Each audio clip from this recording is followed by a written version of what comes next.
nag-insulto nga siya sa sinabi mo. Alam mo ba, nung sinabi nun si Brian, di ba?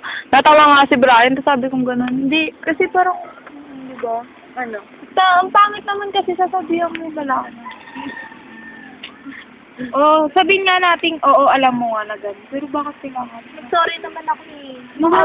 Sorry. Word lang yan eh, syempre nasa kumain. Ayan! Guys! Parang bumabali ng tingin sa Ayaw sarili. kitang kausap ko. Hello! Hello! Hello!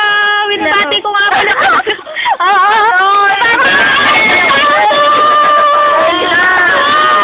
Yan! Napapasalamat kami! May sponsor! Happy birthday! Kayo! Ano naman ako? Ay! Naman kita! Hello! Papa, nandito lang ako. Hello! Uy! Satak sa akin! Sabihin, mahal na mahal kita pa. Wait lang! Para sa inyo!